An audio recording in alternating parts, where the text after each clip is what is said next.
बहुत समय पहले हरिशंकर नाम का एक राजा था।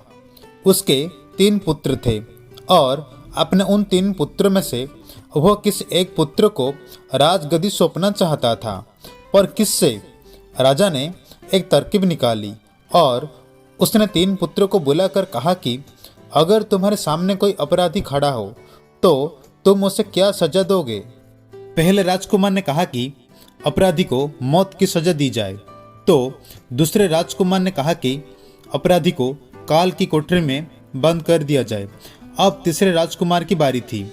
उसने कहा कि पिताजी, सबसे पहले ये देख लिया जाए कि उसने गलती की भी या नहीं। इसके बाद तीसरे राजकुमार ने एक कहानी सुनाई। किसी राज्य में एक राजा हुआ करता था। उसके पास एक सुंदर सा तोता था। वह तोता बड़ा बुद्धिमान था। इसकी मीठी वाणी और बुद्धिमत्ता के वजह से राजा उससे बहुत प्यार करता था। एक दिन की बात है कि तोते ने राजा से कहा कि मैं अपने माता पिता के पास जाना चाहता हूँ। वह जाने के लिए राजा से विनती करने लगा। तब राजा ने उससे कहा कि ठीक है, पर तुम 5 दिनों में वापस आना होगा। वह तोता जंगल की ओर उड़ चला। अपने माता पिता से मिलकर बहुत खुश हुआ। ठीक 5 दिनों के बाद जब वो वापस राजा के पास जा रहा था, तब उसने एक सुंदर सा उपहार राजा के लिए ले जाने का सोचा।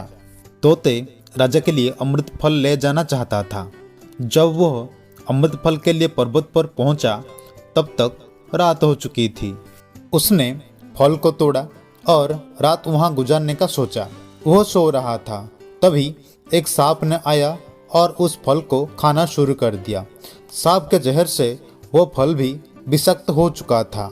जब सुबह हुई, तब तोता उड़कर राजा के पास पहुंच गया और कहा, राजन, मैं आपके लिए अमृत फल लेकर आया हूँ। इस फल को खाने के बाद आप हमेशा के लिए जवान और अमर हो जाओगे।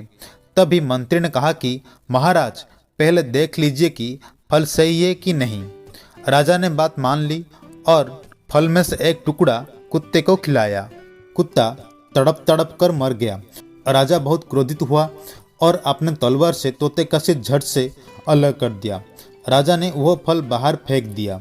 कुछ समय के बाद उसी जगह पर एक पेड़ उगा।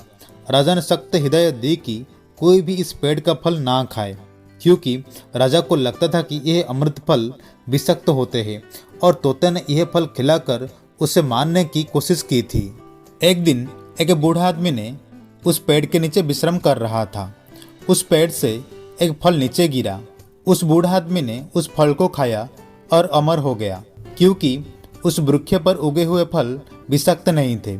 जब इस बात का पता राजा को पता चला तो उससे बहुत पछतावा हुआ। उससे अपनी करनी पर लज्जा हुई।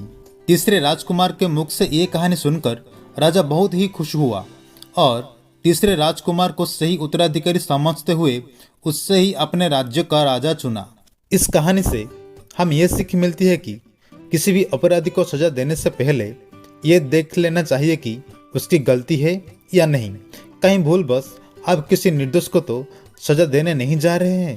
निरपराध को कतई सजा मिलनी नहीं चाहिए।